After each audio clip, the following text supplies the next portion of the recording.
Welcome back to another live episode of Hail Yes, a Michigan football and basketball podcast by the Detroit Free Press. I'm Andrew Burkle, of course, joined by our Michigan beat writer, Tony Garcia. Tony, just been a quiet summer so far, right? Nothing really to report on.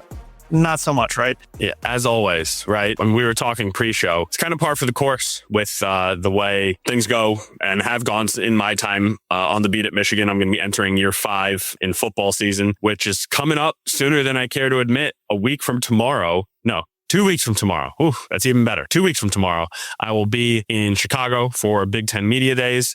They start 2 weeks from today. That'll be July 29th to the 31st, 28th to the 30th, actually. See, my mind is scrambled because there's been so much going on. All I know is Michigan's on Thursday, July 30th, and that's when football unofficially starts. But between Michigan's head basketball coach, former head basketball coach Dusty May leaving in June, and now obviously the whirlwind of news around the Jenner and Block investigations in the Michigan Athletic Department, specifically Warde Manuel, which was stemmed from Sharon Moore's firing and his relationship with his former executive assistant, Paige Shiver. It's obviously been chaos on the Michigan beat, but like we said, this is unfortunately nothing new, right? There have been multiple NCAA investigations. There have been FBI probes. There have been firings for driving while intoxicated, coaches suspended for smacking other coaches, 73-page Wilmer Hale reports into hockey's culture, and there's more, right? Like, and on it goes. So busy time. This feels like one of the bigger stories, though, of all of that. Yeah, it's kind of like it's all coming and rearing its head. I would still say the entire Sharon thing, him getting arrested, that one takes a cake and is going to have to be replaced as far as just insanity, nonstop news for what felt like 2 weeks straight, basically. But I kind of want to go procedurally here with you. Obviously, you're like the foremost expert on this in my eyes. You've been in the trenches with this basically your entire time on the beat, and you and I kind of jokes like everything started hitting the fan basically the second we started working together. But Michigan has been, having scandals for a long time now. So what caused this all to flare up this week in particular? It's the middle of the summer. What do you think was the reason this all started coming back into something people were talking about? Well, really, it was that Jenner and Block presented its findings to the higher ups at Michigan last month, right? But that's not really what we didn't really, that kind of just started coming out in the last few days that we just are learning about that, right? But I think it was kind of this board of trustees meeting, right? Where people were circling it. Is that kind of what in your mind? Sort of, yeah. So I'll get there. So I was at the last Regents meeting on June 25th. And then around that time, I was speaking to people in Michigan circles, trying to find out because I needed to keep going, right? Like, I was told in April, it might be presented in April. So I was tuned into that one and I went and it didn't happen. And then in June again, and then I was talking to people in the university and I was told that they had just been briefed orally, but these people who I spoke with were unsure if there was going to be more to it, right? If they were going to receive a written report or not. One person I spoke with thought that was coming.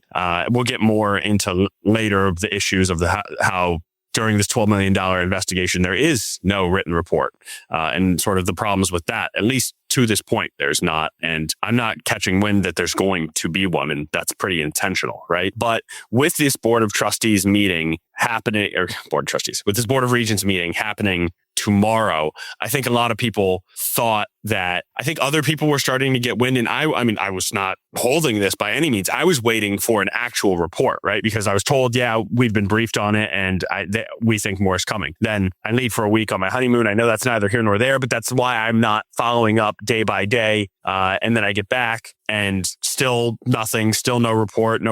But then people are talking about, I don't know what the impetus was that made everyone think that this was going to come out.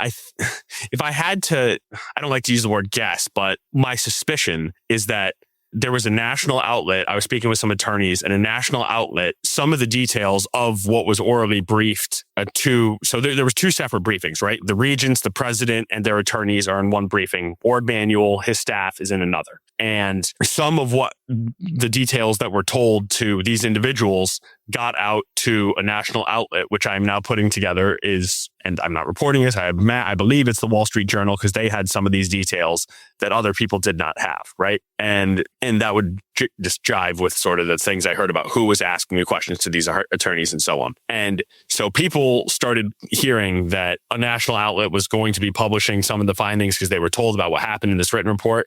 And then it creates this mad dash, this mad scramble, right? Me, our investigative reporter, Dave Boucher, we're reaching out to, on Sunday, I called 15 people to start finding out, okay, what of this is true? What is not? Because people were, and I'm very glad we didn't run with this. Of course, we wouldn't run with anything until we have it hard, firm, locked down, ironclad, right? Because on Sunday, if you remember, people were talking about, oh, Ward's going to be out of the job this week. Ward's going to be out of the job this week. Then I was talking to people. That was not the same tune I was hearing. It was that, yeah, people are starting this investigation. It doesn't look good. It's just adding more fuel to the fire that has been people. There have been factions for a while about some people wanting to get Ward out, some people still backing him because of the success that has been had on the court and financially and academically, et cetera. But you weigh that with the scandals that have happened. And some people are saying, well, how can he know that Matt Weiss is going to start creeping on people, on like breaking into their profiles and computer crimes and hacking, and the FBI is going to need to get involved? How do you know that Sharon Moore is going to respectfully lose his mind for a bit, right? And break into an assistant's apartment, all these things. And he was already fired by that point. So when people bring that up to me, I'm like, well, that's irrelevant because that happened after he was fired. Not that it doesn't matter, but there were signs, as we're learning now with this investigation, that this relationship was ongoing for a while.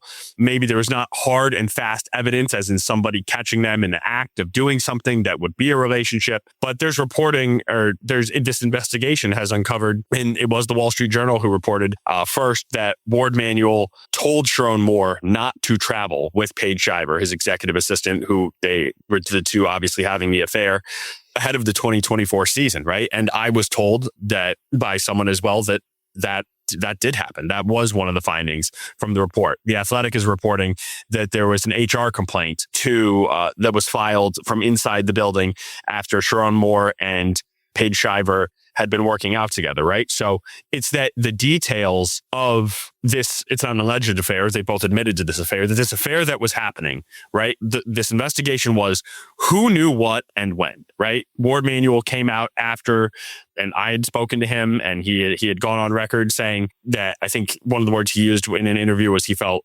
betrayed, and that as soon as Michigan, there's a lot of details here. Michigan interviewed Paige and Sharon, both of them in an internal investigation. Both of them denied it, right? They outright flat said this was not true. And so Michigan, they asked them, and there's no hard evidence. And so Michigan's investigation, however thorough or unthorough, does not find anything, right? Then Paige changes her tune. She goes to Ward. She says that, hey, this did happen. He fires her that day. And so he's saying, as soon as I found out and one of them admitted to it, boom, she's gone. But this investigation is like, well, were there signs? What did you know? And then now, and this is in lockstep with what I was told around the time that Sharon is in court, right? Like I remember talking to people on the phone while I'm in court, and they're telling me players saw Sharon Moore's car at Paige Shiver's apartment complex where some of the players live at night previously, right? And so you have that. You have this HR complaint. You have the fact that Ward, and the one that really sticks out to me is that Ward told Sharon not to let Paige travel with the team. That seems, and again, I'm not just optically as a human, it feels like you know something's going on, or you're trying to prevent something from going on, or something has raised some red flags into where you're doing it. That's not a normal, you would not normally just randomly say, oh, your executive assistant can't travel with you on the road. That's not a normal protocol. And so that it seems to imply that there was concern, knowledge, some level of some sort prior to when the final nail in the coffin, when Paige comes forward to Ward to tell him what happened. So what made this all come out this week? It could be that this Board of Regents meeting was coming on Thursday. It could be that people were starting to hear that a national outlet was getting some information about what was orally briefed. I was still expecting, as of a few weeks ago, or not expecting, but someone who was in the know, was expecting that there might be a written report. I have been waiting. I mean, myself and Dave Boucher have filed, I don't know how many he's filed. I think it's somewhere around half a dozen Freedom of Information Acts, like monthly, trying to get the findings of this report. And what always comes back is no responsive records, or no responsive records, meaning there's nothing that you're requesting that we have. And that's why they orally briefed this, right? Because they did not want us and all the other outlets who are going to FOIA this to have all the findings of the investigation. I know we said we want to talk about this maybe possibly later in the show as far as just the no written report element of it. But Drew commented, and we like to interact with our commenters as they're coming here. So thank you, Drew. He said, hard to see how the Michigan board and their law firm can have a verbal discussion on these issues and then they can't be FOIA'd. So I think that's kind of been a sticking point for a lot of people, right? Like you pay $12 million is the latest number we've heard, and it could still be going. Who knows what the final number will be? Somewhere in that ballpark though, right? That's a lot of money to have nothing written down. Maybe Jenner and Block had their own report because I don't know how else you could comply all this information. Either way, Michigan officials were not presented a physical copy of anything, seemingly specifically to avoid a FOIA. Is that trying to figure out how to answer this or ask this question? Was that done purposefully? And what does it mean if it was? Seems like it, right? And what's funny is, so I was speaking with, been talking to different attorneys in different ranges around this. And I was talking to one on Sunday, and I'm going to use the word that this person used because, I mean, this is kind of their wheelhouse. And this is before it was really locked down that there was no physical report that was presented to Michigan, right? And this person saying, that's going to be getting real cute if you are paying $12 million to find out all this information and you do it in a backdoor sort of way where you are briefed on it. And yes, you find out what you need to know. But I mean, $12 million for someone to talk to you for, I mean, let's say, I don't know how long this meeting was. I don't know if it was 30 minutes. I don't know if it was an hour. I don't know if it was 8 hours. Let's say it was all day. I don't think it was. Let's say it was an 8-hour meeting. $12 million to investigate something for 7 months and to be briefed in a meeting. I mean, that's just not the way. Doesn't add up. I think things would work in any company, right? And I think it speaks to, in my estimation, a bigger issue that I have known, many have known, and I don't know if complained about, but pointed out, had issue with, is a greater lack of transparency from the university, right? This is something I deal with on the football beat on a daily basis. I've created a stink to some of the sports information directors with the program, and this is just speaking to a larger issue. Why don't we get any access to practice? People, I mean, you are one of the preeminent powers in college football. You have millions and millions of fans who lean on, and not just me, but those of us who go to Schembechler Hall to have insights and provide detail and explanation to what's going on, right? And something I've taken issue with for a long time is that we don't get to go to practice. And I'm not saying let us go to every practice. I'm not saying when you're installing game plans, let us watch it. I understand why there are plenty of secrets of the trade that can't be seen.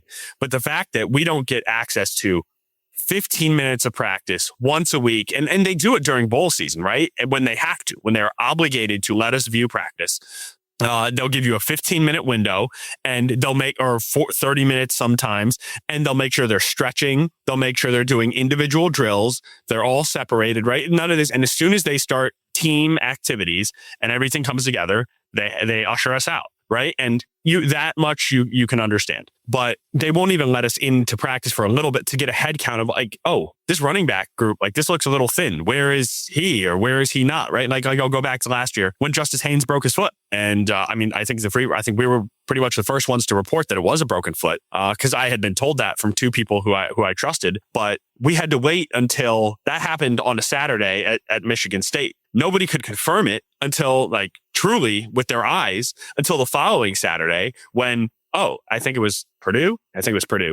where he's in a walking boot and scootering around, right? Like you had heard that was you're talking to people who are in the building and it's like, yeah, that's true. But we couldn't vet that ourselves, firsthand. You have to trust your sources who are telling you these things. And it's not just football, right?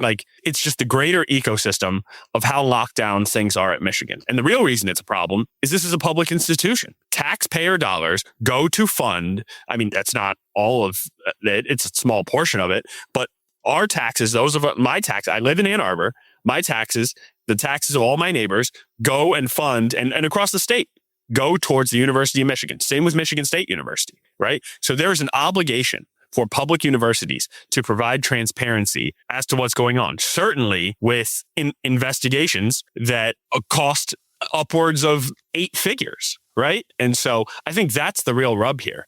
Now, when Michigan came out in December and Domenico Grasso, the president, is addressing all of this and saying how they're not going to leave any stone unturned, and that they're just going to go to the nth degree to make sure that they're going to take, quote, whatever steps are necessary to ensure nothing of this sort happens again, and that any further action taken will be based on, quote, credible evidence and findings through a rigorous investigation. The implication, or like what one would imagine, is that we, Joe Public, are going to find out what some of that means. Not just me, who is calling anybody and everybody who's tangentially affiliated and deeply affiliated with the situation to find out what happens. You figure there's going to be that they owe the public and their students, their faculty, their alumni, the respect of producing. You don't have to publish the entire report. There should be a summary.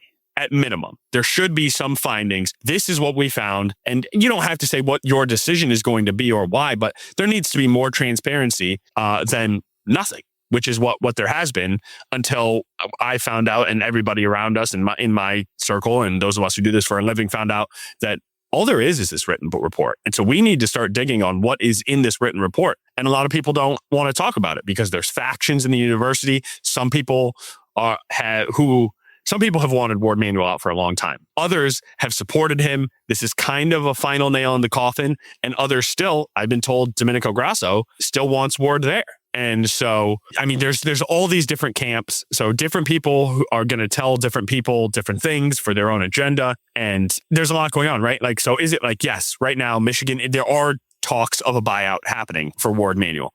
But Warde's going to have to accept that, right? And he was just he was just speaking with Sam Webb the other day on the radio, and he didn't outwardly deny that there's these things going on. But I've spoken to multiple people who have spoken to him, and he doesn't just necessarily want to go, right? Like he take something? Yeah. Is there debate around it? Sure. But nobody knows what's going to happen. And if Michigan fires him, and if there's pretext or to, hey, maybe people in Michigan knew, to him getting rid of Sharon Moore, right? Then you can't say you're firing him for cause. It's just harder to prove that you're firing him for cause if this was a known thing, right? And so then you're going to have to pay him 3 years of a buyout, which is around $7 million. There's just so much going on and that's why, truthfully, nobody knows what route this is going to take, right? Like everybody wants to be the first to say, oh, I told you this is going to happen, that's going to happen. What I'll tell you is tomorrow at the Board of Regents meeting, from what I was told, he's not going to get fired there. I don't think they're even really going to discuss it. I don't think the regents are even going to touch this, which is a problem in and of itself. I expect the president will provide a statement of some sort on not talking about the findings, but just the report has been completed. We have been briefed. We are debating how to release the information. We're debating what steps to take. And that's what I can tell you. I think that they're basically going to say, like you said, the report's been released, and they're probably going to read something similar to the statement that, we got earlier this week, which was the university will determine the appropriate time and manner to communicate the results of the athletic investigation and any actions taken in response to its findings in the near future. They might just read that statement word for word. I wouldn't be shocked. And it's just, a lot of it comes down to me is that why are they handling it this way? Why do they, essentially sell a false bill of goods at the start of the investigation saying, oh, hey, we're going to get to the bottom of this. And whether or not they specifically said we're going to release a 2,000-page report or not, the messaging was, hey, we're trying to figure this out. We want to be better. We want to get to the bottom of this. Not, hey, let's give a private report in a conference room to a select few group of people, right? Those are different things. Ultimately, I think it comes down to because they can, right? They've done this because they can. They don't let you into practice because they can. Their life is marginally easier if they don't do it that way. So I think that's ultimately what it comes down to. What a Michigan official told me is that we didn't commission this report to air out our dirty laundry. We did it so we could find out what we needed to know, and now we have. and we'll move forward, right? And to get people off their back. Like, they didn't say that part, right? But that's why they commissioned it. They commissioned the report and paid $12 million because they wanted people to stop coming at them, right? And I mean, when you pay this much money, let's say the quiet part out loud. When you say pay this much money to do something like this, you are looking for cause to get rid of somebody or somebodies, and you are looking for concrete evidence to make the move, right? And so, I mean, that's just how it is. 100%. All right, big picture, like I mentioned, why has Warde Manuel been able to avoid being let go, being fired, not having his contract renewed through all of these scandals, including this most recent one? Why is he still in the job? Well, I'll take you to January of 2024 when Michigan football finished a 15-0 season and won a national championship. I'll take you to April of 2026 when Dusty May and Michigan basketball won the second national championship in the program's history. In the CFP era, Michigan is now the first university to win the two major titles in football and men's basketball. They're Olympic sports both in the last 5 years, the women's in 2021 and the men's gymnastics in 2025. They both won titles. There were significant financial troubles when Dave Brandon left and Warde Manuel took over. I've been told they've been flipped in the hundreds of millions of dollars direction. There continues to be academic success. So you can't this and you can't put it aside, but for conversation's sake, let's put all the scandal to the side, right? Which I know you can't, but temporarily for 5 seconds, let's do it. You'd be saying Warde Manuel is the best athletic director in the country, right? I mean, they're like just on the field. He hired Dusty May. He's had whiffs too, right? I mean, he whiffed on Juwan Howard, right? I mean, it's not been perfect, but certainly right. But they even still I'm not defending Juwan Howard, but even still, I mean, there are hires that you could make that would have had a lot less success than Juwan did. Juwan won a Big Ten. He went to an Elite Eight. He went to multiple Sweet 16s. He was an AP National Coach of the Year in 4 years, right? Like there was some success there. Obviously, it fizzled out in a horrible way. And you have that, and he's one of the many scandals that have happened. But there has been success in other ways. The phrase Warde Manuel likes to use is driven success. The athletic department has helped drive success on the field. And if people are going to get mad at him, and again, I'm not defending Warde Manuel. I'm playing devil's advocate. If you're going to fault him for not holding on to Jim Harbaugh after the national championship, he was going to leave anyway. There were tons of show causes. There was absolutely no chance. He had been trying to leave for 3 years. Holding on to him as long as you did got you the national championship. People wanted him fired after 2020 in that COVID season, and Warde Manuel slashed his pay in half, right? And so he sort of bet on himself. Now, a naysayer would say Warde Manuel is extremely hands-off. Evidence suggests that. And maybe he just didn't want to go through the hassle of firing someone and hiring a new coach and having to do all that. And it was the easier decision to do that. But he still made the call to keep Jim Harbaugh. He still did land Dusty May. And yes, John Beilein helped a lot in that endeavor. And there were some other people involved there. But Louisville wanted him. When Indiana was going to come sniffing around last year, Warde got him an extension, right? And so there were positive hires and developments and things of that sort. Now, you could ask the question, I was told, so Dusty May hired Jimmy Sexton, who is a big power agent, about a month before he left. Now, if you hire him and you're Warde Manuel, it needs to be a five fire alarm or 5-alarm fire, whatever the phrase is. I mean, red bells, break glass in case of emergency. I mean, all hands on deck. And you need to bring him in and say, and give him or offer the Godfather contract. He may have. I guess we don't really know, right? I mean, I guess that could have happened. Yes, we don't know that he didn't. However, Dusty was not turning down this Mavericks job. He just wasn't. It was something he wanted to do.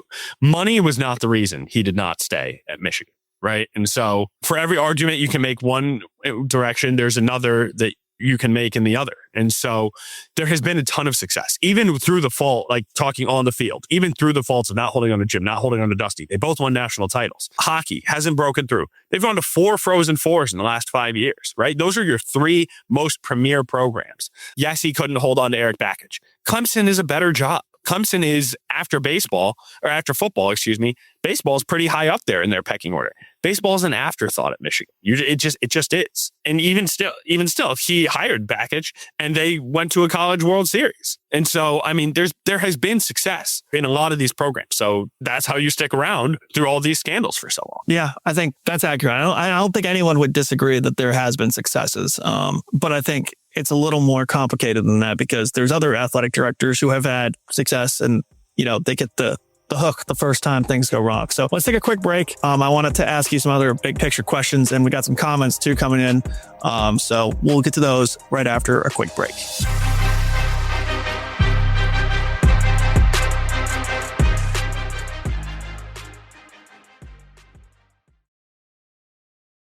All right, we're back. Ironically, this person has been commenting for a couple weeks. This name is not brand new, but Fire Ward had a couple comments here I want to get to, there and then we'll is. go. There, as Tony said, there he is. He's a loyal commenter on the show, so we want to get to his comments real quick. He said, if he, of course, talking about Ward, knew in 2024, like Wall Street Journal says he knew, and he should have already been gone, knows, or the only one, and this one I would consider myself to try to look through the screen on a lot of these complaints. I will say if there was thinking things like, hey, maybe Paige and Sharon were working out together and people thought it was a little weird, right? Like maybe it was not anyone saying like, hey, I saw them, do this, or I know they were holding hands. Like it was more so like, hey, they seem a little close. And he could have been like, hey, let's not have you travel together. Let's make sure this is minimized to at the facility where you guys are together, right? Where I think that there is a possibility for a defense there, just like pretty much everything with Ward. There is probably a defense to be made, but it's more so everything together, right? And let's be clear. Technically, the Wall Street Journal, in which we have also confirmed, and I certainly am not saying that Ward knew. I'm saying like he did not know unequivocally beyond a shadow of a doubt that this was happening, right? It seems as if there was some sort of inkling, but let's get to the point. Let's get to the point that Fire Ward said. If he knew, obviously Ward should be gone. If he knew in 2024, then yes, then Sharon should have been gone. And because he wasn't gone, that means Ward should now be gone. If he knew, right? And a lot of signs are pointing to it, but I'm not an attorney, right? Like what's going to hold up in a court of law? And this is sort of Ward's point to it all, right? Ward or Fire Ward's point?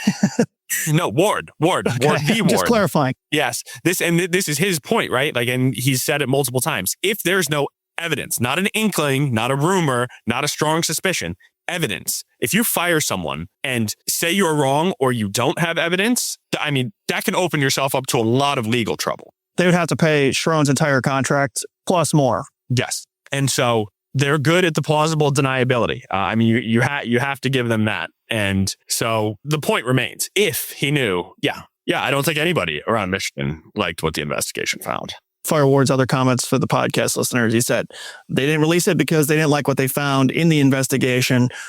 Certainly seems possible. I will say again, I think that this was probably pre-planned, right? Like, unless the investigation said no one knew anything, everything was by the book, which, of course, when you're doing this much digging, you're going to find stuff. Unless it came out just like squeaky clean, I don't think they were ever planning on releasing it based on the lack of a written report, because Jenner and Block would have had to start compiling that from day one, right? If they knew they were doing a written report the first day, would have been working on the report, building it out as it goes. The fact that one doesn't exist makes us think that it had nothing to do necessarily what the report ended up looking like, but more so the plan from the beginning. Can I present a theory, not something I'm reporting, a working theory? And you alluded to it earlier. Jenner and Block, you can't compile all this information without writing something down, right? It seems to me possible that Jenner and Block has a report of their own that maybe they have not presented to Michigan, that they are to like notes somewhere, some record of it,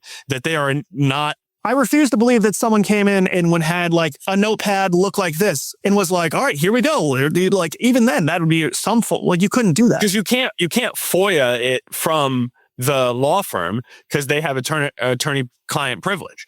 But if they present it to Michigan and it's in if Michigan holds it, then it's subject to it. So you compile everything over here outside, and then when you walk in these doors, you read something or you say something to them. You don't give them anything written. And then lo and behold, oh, we don't have anything. And what's the definition of presented? If they read off word for word what was said, but never handed it to the party, is that legally speaking? I mean, we're not lawyers, but I they're don't certainly, know. Yeah, like you I said, don't they're know. good at the plausible deniability, right? So that is a question that I think is going to continue to come up, right? It may, even if the board the board of regents, I almost said the board of trustees. It's too much back and forth between those two. But anyways, if they don't discuss it at the meeting coming up, they're going to keep getting asked about this. It's not going to go away, right? There's still questions being asked from 4 years ago, 5 years ago on certain issues, right? So I think that this is going to continue to be something that's going to be discussed because it just doesn't add up, right?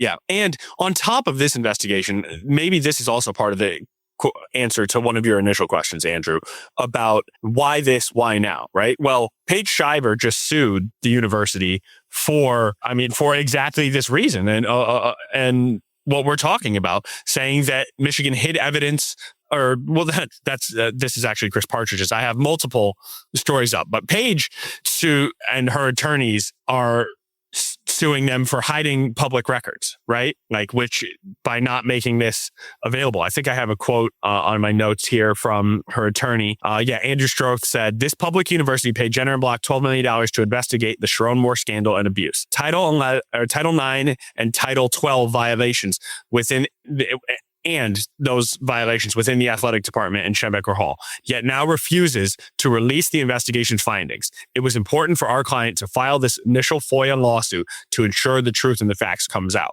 right? So they're being sued over this by Paige Shiver, number one. Then number two, you have Chris Partridge, the former linebackers coach, who also in just last month filed suit against the university with a number of allegations, including that Michigan higher-ups had evidence of cheating, right? So this is going back to the sign stealing scandal, saying, and some of the bullet points in that is that Manuel and other leaders allegedly knew about Sharon's relationship with a staff member for years without taking action to protect the employee. Again, this is all from this lawsuit. This is what Chris Partridge and his attorneys are alleging. Yeah, you have to remember.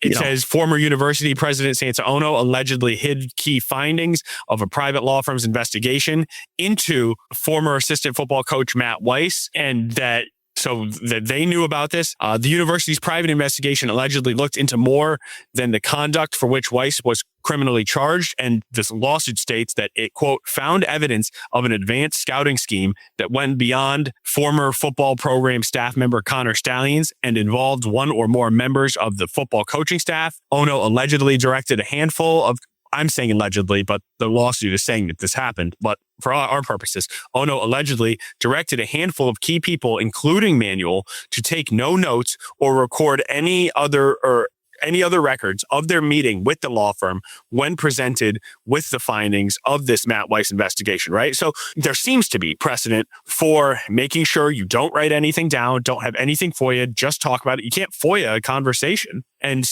it also just shows how messy this is, right? While looking into Matt Weiss, who was fired for computer crimes, they are uncovering evidence of the sign stealing scandal that seems to. So one investigation is finding out things about the other.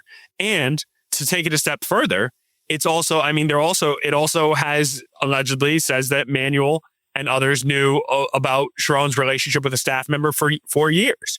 So looking into one investigation has now stemmed across 3, right? So all these various issues that Michigan has had are all crossing over, and that epicenter is the athletic department and the higher ups and the handling of it and the lack of transparency around it and seemingly hiding things. And so all of it looks really not good when you put it all together. Again, those are lawsuits. We don't know those are fact, but this is what a former football coach, and I know this, Chris Partridge did not want to sue Michigan. I know they were trying to settle outside of court for years, and they couldn't reach a settlement. And so he felt forced to do this, is what I was told. I'm glad you brought it back around to the athletic department. But first, I do want to clarify one thing. So it's getting confusing, not just for listeners, readers, but also for us, because a lot of this is getting mishmashed, right? We're at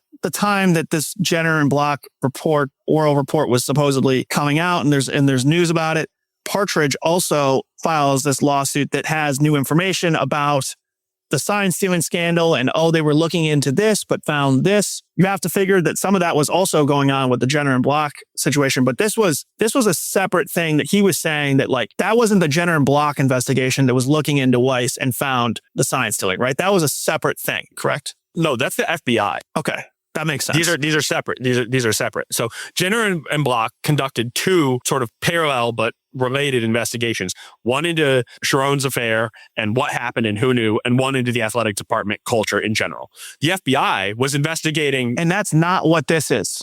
That's not what this is. The FBI was investigating Matt Weiss and found evidence of these other things on his computer, which now it's how it all is related. Okay. Zooming back out, what do you think is the future of this athletic department? Because it seems like there's sort of a lack of confidence that without Warde, some of this stuff would keep going. And that part puzzles me because, yes, Warde has done a good job of getting it back to financial stability, but a lot has changed, right? Those TV contracts have fattened up in football and basketball, right? It's a lot easier to be financially solvent throwing NIL out the window, but that has also seemingly driven up fundraising for athletic departments as a whole. I go back to when Michigan fired Sharon, and all of a sudden there were going to be a coaching search, and people were like, okay, this was the last time this came up. Is Warde gone, right? Okay, this is another thing. Can Warde survive this? We thought it might be then, in December. Could he have been fired then? And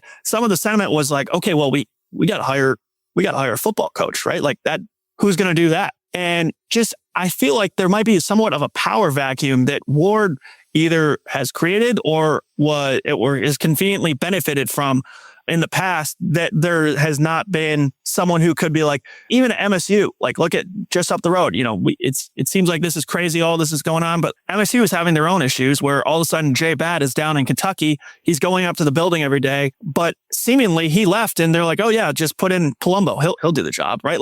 How is there not someone at Michigan who is qualified enough to be hey, if Warde suddenly is gone tomorrow, we feel confident that they could take over? Well, they would, I'm sure, they would have to find someone, right?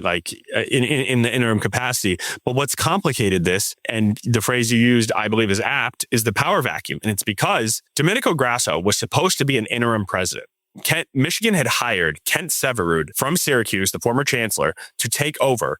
And that would have happened by now. It was going to be sometime between May and July. But then, unfortunately, and just as a human, it's a horrific story, Severud got brain cancer and found out between the time he was hired by Michigan and when he was supposed to step in. So he couldn't take the job. And now Grasso they removed the interim title, but he is not the long-term president. I've talked to people as recently as yesterday. Michigan has a pool of candidates for their president. There are some traditional candidates. There are some non-traditional candidates. And this is not something that's just going to be filled any day now, right? This is going to take, I would imagine, I think a couple more months, right? And so let's say that this goes until the end of August or September and school started. If you go with one of these traditional candidates, traditional meaning a background in higher education, and you're likely at some level of prestigious university somewhere around the country, if they've already started, at minimum, they're going to need to finish out their semester. And sometimes they finish out the academic year. And so that means there could be a scenario where a new president is not in until next May. Or there's a different route where you could hire someone and they could come in sooner. But a president is going to want to bring in their AD. And this president does not want to get rid of the AD, bring in an interim, have a new president come in, then get another new AD. It's so much switching. And I don't know that that's the only reason Grasso doesn't want to do this, but I know initially he didn't even want to deal with this. Grasso offers enough stability, though. You would think that he's been doing the job for a while. They could get an interim in there, and I guess his status has been removed as interim. So, and that might require him saying that I'm not taking the job, or I don't want to take the job, and that might be kind of the messaging issue. But you would think that he could say hey, we're gonna hire so and so from who's been working on our NIL, has been doing a great job running that separately. They're going to take over as athletic director, interim tag. They don't need to name anybody, but it just feels weirdly, I said it already, but kind of a lack of confidence that the show could go on without Warde. And I think some of that may have been his networking And he, he's involved in everything to a degree where people are like, oh, well, Warde does this and Warde does that.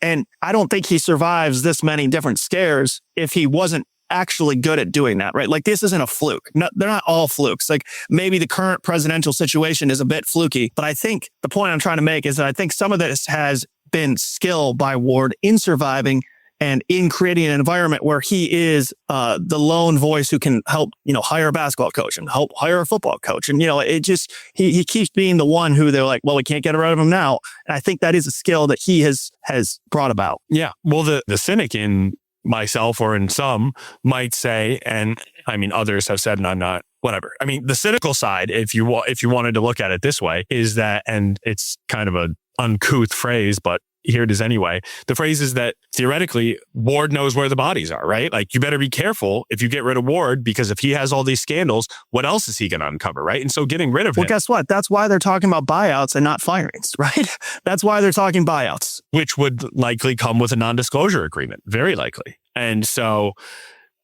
it's not that. I mean, yes, I think everything you're saying is true to a certain degree, but also there have been people who have been trying to get Warde out who are high up in the university for years, many years, and they are more than ready to move on. And I mean, there's a whole faction. I mean, go on social media. I mean, take that with a couple grains of salt. One of our commenters. Plenty of people, but social media fans are not the only ones who think it. To quote Brady Hoke, this is Michigan, for God's sake, right? I mean, some people think that you could put a doorknob in athletic director, and the power of the brand, the power of the university, the finances at their disposal, the recent success in all these programs, you can just keep winning no matter who's there. You or I could do the job. Right. And so, I mean, that's the other side of that argument. That's kind of, I'm not saying to that extreme, but I am saying that it doesn't line up, right? It's not like Warde was like, to bring it into to a sports comparison, when Jim Harbaugh came to Michigan, and Michigan had been floating in the abyss in football for far too long, right? And Harbaugh comes in and completely gets it right on the back, right back on the right track immediately, wins them a national championship. You could see why people be like, I don't want to, we'll put up with some of the Harbaugh crap and we'll put up with some of the scandals because, this is our guy. He brought us back to the promised land. I just don't see that Warde is as important as someone like Harbaugh, but he's been kind of treated as such. Warde did that too, right? I mean, people are forgetting because of how much success there's been. Michigan has as many national championships in football and basketball in the last 30 months as it had in the previous 70 years. Michigan won one basketball championship in 1989. Michigan has a share of a football title in 97. And other than that, they had not won a football title since 1949. They had one half of one national title in like 75 years. Basketball in 100 years of existence had one national title. They've done both of those in 30 months. And so, I mean, there is an argument that you could say that. But there's an argument to say that, but do you believe that? No, I think NIL is part of it. I think Jim Harbaugh was getting the right coaches. You struck gold twice, right? Like, I mean, Jim Harbaugh is an elite coach. Dusty May is a super elite coach, and technically it was Dave Brandon who hired Harbaugh, but Warde took over right before Jim came in and made the decision to still keep him, and then he extended him a couple times, and he pay cutted him, right? Like they worked around their strife that they had to continue to keep him in Ann Arbor for as long as, Harbaugh had never been anywhere longer than like 5 years, 4 or 5 years, and he stayed here 9, right? So even if he was looking to go elsewhere, even if he wanted to go to Minnesota in 2021, and a lot of people think that maybe Warde's just been lucky in some certain circumstances, right? Just with Jim getting turned down. Otherwise, he would have been gone, and then you probably wouldn't have won the national title. And so, who's to say? You're asking the $1 million question that everyone wants. What is it like? How has Warde survived all this? What does he present that seemingly nobody else can, right? And it's a really difficult question to answer, other than the things we've pointed to: the winning, the money, the academics, but. You could easily argue, and most are, that's not enough anymore, right? Like, that's already happened. Good. Thanks for bringing us that. But I have so many people who talk to me who are just Michigan fans and people around it who are just like, I'm beyond sick of this. I am beyond sick of this. It doesn't have to be this way, right? I mean, it really doesn't have to be this way. It has been. And as someone who covers the whole state, it's not just Michigan, man. I mean, it's not just Michigan having presidential and AD issues. And at least Michigan's winning while doing it. Yeah. I mean, look at what's going on in East Lansing. I mean, not only are they having infighting and AD is leaving and problems with the board of trustees and a president who's here, but he's gone, but he's back. They've been to one bowl game since COVID, right? Ball-wise, basketball has been a pillar of consistency. Tom Izzo hasn't been to a Final Four since COVID. Yeah. I still think that, they've been one of the most consistent programs in the country. So you're still winning in one of the sports that kind of, I think, covers up some of the fog for how messy it's been up there. But we don't want to get into all that. But point being that it's kind of a messy game right now, right? I mean, this is the game that all these people are involved in. And there's a lot of players and there's a lot of different people who are involved. And there's a lot of people pleasing and powerful people. And it all gets messy sometimes. And we'll wrap up with this. Flyer Ward has gotten a lot of comments on here today, but he said a new president, AD, football and basketball coach sounds like a nice reset, to be honest. And I think that is kind of the prevailing sentiment among fans is that, especially considering I think Michigan fans feel pretty good about Kyle Whittingham. They feel pretty good about Mike Boynton and the basketball team and where that's, heading for the most part, right? At least the roster he was able to put together. And of course you could put together and you could, of course, if it doesn't work out, you could do another new basketball coach next year. But just a reset. And like you said, the people in your life who are Michigan fans are saying, I'm sick of this, right? Let's just start new. And Michigan has a chance to do that. I want to say it's a matter of if, but not when, but I don't think that's what it is, right? It's kind of all up in the air still. Yeah, they already got the football. They already got basketball. And with the terms of Boynton's 2-year contract, they're not locked into him. I mean, I saw some people questioning it. I think it's a good move. I support it. I mean, not only do I think Mike Boynton's a great coach and a good guy, but obviously in terms of immediate sustainability, I mean, everything could have gone off the rails this year, completely. With doing something this late in the cycle, it could have been really bad. He kept 13 of 14 scholarship players, with LJ Kaysen recently announcing he's entering the transfer portal. So he's already passed step one. If Michigan has a great season, then theoretically, he is an ace recruiter for Michigan. He is the one who does more directly recruiting directly than anybody else on staff. At least he has the past 2 years. Who knows how that changes as head coach, but that's why so many players had such a great relationship with him. By not having him be in just a single, an interim lame duck situation, you would think that should help with the high school recruiting. If Michigan has success that this roster appears poised to be able to have, I don't think anybody's going to think I don't think they're going to go back to back, but I think they could be a top 3 seed in the NCAA tournament.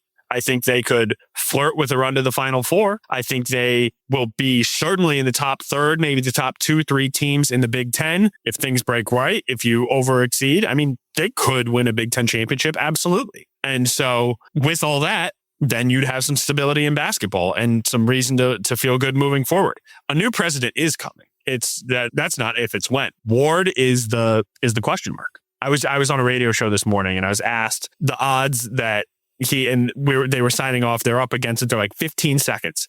What they're like percentage that Warde Manuel is the athletic director when football season begins. I mean, the prevailing thought on Sunday, if you were reading all the reports, it would have been 0.1%, 1%.